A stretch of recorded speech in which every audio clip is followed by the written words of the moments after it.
आग को बुझा हुआ समझा जा रहा था, जिस आग को बुझा हुआ समझा जा रहा था वही फिर शोला बनकर भड़क उठा है। जिस मेज पर अमन की बातें हो रही थी उसी वक्त बारूद की बू भी आने लगी।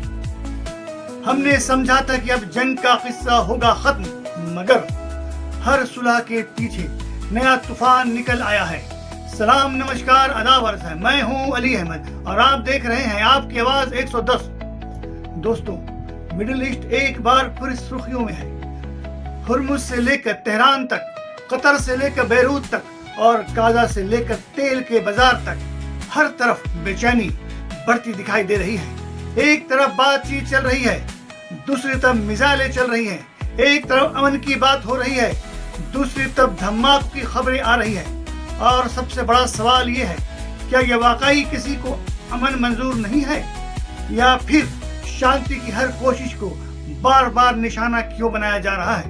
दोस्तों, आज की इस रिपोर्ट में हम बात करेंगे हरमुज में अमेरिका और ईरान के दरमियान बढ़ते टकराव की, अमेरिकी हमलों और ईरान के जवाबी कार्रवाई की, कतर में चल रहे अहम बातचीत की, रूस की तरफ बढ़ती ईरानी राब्तों की, लेबनान में हिजबुल्लाह के खिलाफ शुरू किए गए फौजी ऑपरेशन की, और गाजा के उन हालात की जहां लोग लगातार तीसरे साल हज और ईद उल अज़हा की खुशियों से महरूम नजर आ रहे हैं। सबसे पहले बात करते हैं हरमुज की, जहां पिछले 24 से 48 घंटों में हालात बेहद संगीन हो गए हैं। अमेरिकी सेंट्रल कमांड यानी सेटकॉम की तरफ से दावा किया गया है कि दक्षिणी ईरान और हरमुज के आसपास अमेरिकी फौज ने कई कार्रवाइयां की हैं। अमेरिका का कहना है कि ये कार्रवाई उसकी नेवी और फौजी अमले की हिफाजत के लिए की गई है। सेटकॉम के मुताबिक कुछ ईरानी कश्तियां समुद्र में माइन्स यानी बारूद सुरंगें बिछाने की तैयारी कर रही थी, जिन्हें अमेरिकी फौज ने निशाना बनाया। अमेरिका का दावा है कि इस कार्रवाई में कई RIGC के कमांडर मारे गए। हालांकि अमेरिका के इन दावों को ईरान के जानिब से सख्ती के साथ खारिज किया जा रहा है। ईरानी ज़राए और सोशल मीडिया हैंडल्स का कहना है कि जिन कश्तियों को अमेरिका और IRGC के नामे बताया जा रहा है वो दरअसल आम मछुआरे की कश्तियां थी। ईरानियों का दावा है कि इन नावों पर सवार लोग कोई फौजी कमांडर नहीं थे, बल्कि रोजी रोटी कमाने वाले मछुआरे थे जो समुद्र में मछली पकड़ने का काम कर रहे थे। इसी दावे के साथ कुछ तस्वीरें भी सोशल मीडिया पर जारी की गई है, जिनमें उन अफराद को दिखाया गया है जो कथित तौर पर इस हमले में मारे गए हैं। ईरानी ज़राए का कहना है कि समुद्र में किसी तरह की बारूदी सुरंगें नहीं बिछाई जा रही है और अमेरिका का यह इल्जाम बेबुनियाद है। इसके साथ ईरान ने उन रिपोर्ट्स को भी गलत बताया है जिनमें कहा जा रहा था कि यह वाकया पिछले रात पेश आया था। ईरानी जानिब के मुताबिक यह घटना कुछ ही घंटे पहले हुई थी, जिसके बाद ईरान ने हरमुज के इलाके में मौजूद अमेरिकी नौसैनिक बेड़े के खिलाफ जवाबी कार्रवाई की। हालांकि तमाम दावों और जवाबी दावों के मुकम्मल तस्दीक फिलहाल मुख्तलिफ ज़राए से होना भी बाकी है, लेकिन इतना जरूर है कि दोनों जानिब से सामने आ रहे बयानों ने हालात को और ज्यादा पेचीदा बना दिया है। इसके अलावा अमेरिकी जानिब से ये भी कहा गया कि उनके लड़ाकू जहाजों पर मिसाइलें दागी गई थी, जिसके जवाब में ईरान के कुछ फौजी ठिकानों को निशाना बनाया गया है। रिपोर्ट्स के मुताबिक बंदर अब्बास, सिरकी और जासक जैसे इलाकों में धमाकों की आवाज सुनी गई है।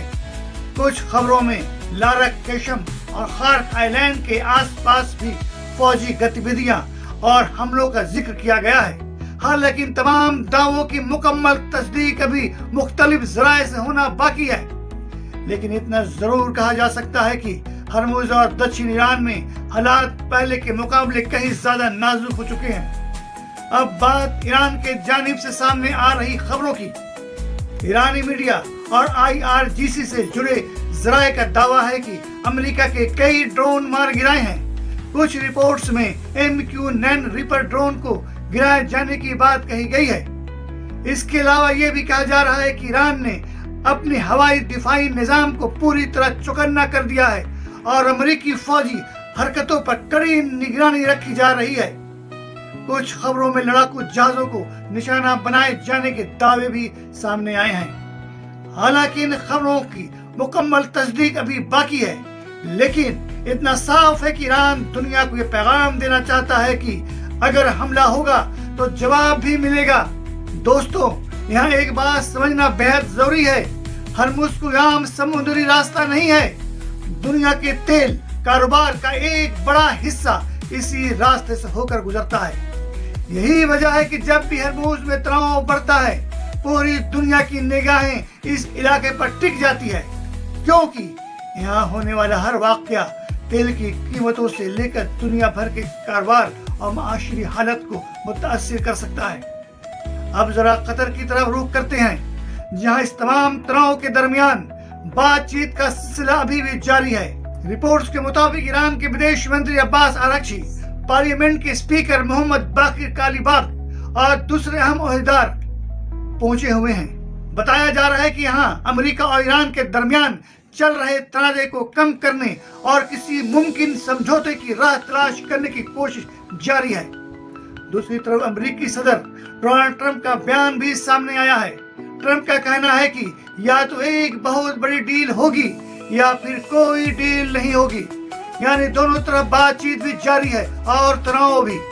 اور یہی سب سے بڑا سوال کھڑا ہوتا ہے، اگر بات چیت جاری ہے تو پھر میزائلیں کیوں چل رہی ہے؟ اگر ڈیل کی کوشش ہو رہی ہے تو پھر فوجی کارروائی میں تیزی کیوں دکھائی دے رہی ہے؟ کیا کسی کو یہ بات چیت منظور نہیں، یا پھر دونوں جانب سے ایک دوسرے پر دباؤ بڑھانے کی کوشش کی جا رہی ہے؟ یہ وہ سوال ہے جن کا جواب آنے والے دنوں میں سامنے آئے گا۔ اسی درمیان ایک اور اہم خبر سامنے آئی ہے۔ رپورٹس کے مطابق ایران کے بدیش منتری عباس اراغچی روس جانے کی تیاری میں ہیں، جہاں ان کی ملاقات روسی قیادت سے ہو سکتی ہے۔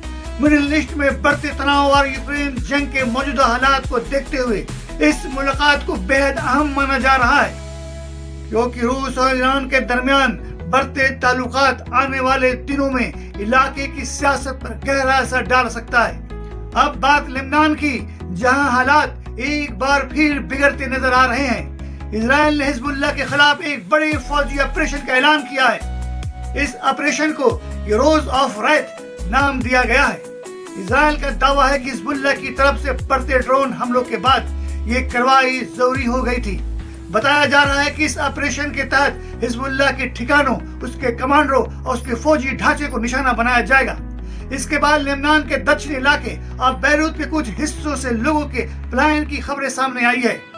رائٹر سمیت کئی ایجنسیوں نے بتایا کہ بڑی تعداد میں لوگ اپنے گھر چھوڑ کر محفوظ علاقوں کی طرف جا رہے ہیں، کیونکہ انہیں ڈر ہے کہ آنے والے دنوں میں حملے اور تیز ہو سکتے ہیں۔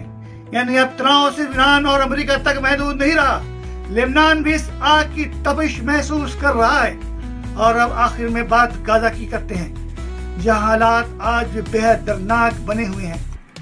رپورٹرز کے مطابق نصرت کیمپ سمیت کئی علاقوں میں حملوں اور فوجی گتیویدیوں کی خبریں سامنے آئی ہے۔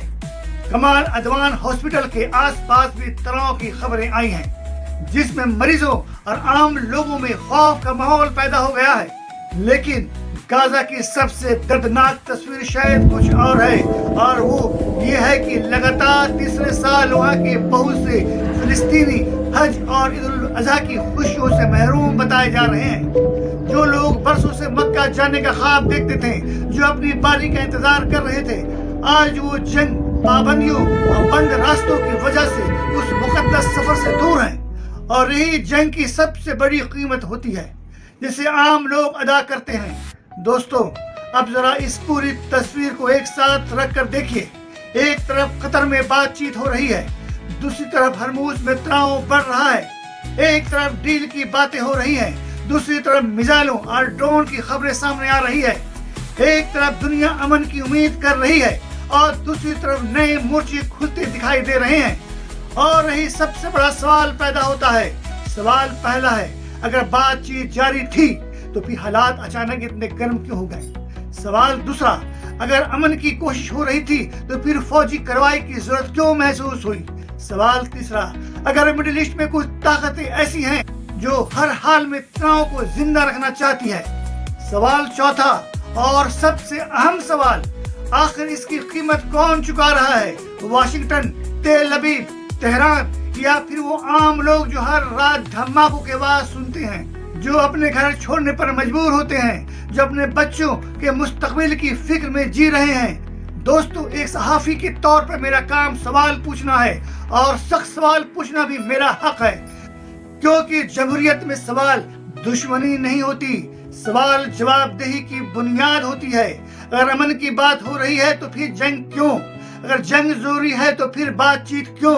और अगर बातचीत ही रास्ता है तो फिर बार बार हथियारों की जुबान क्यों बोली जाती है? दोस्तों, तारीख गवाह है, मिसाइलें शहरों को तबाह कर सकती है, लेकिन मसलों का हल नहीं निकाल सकती।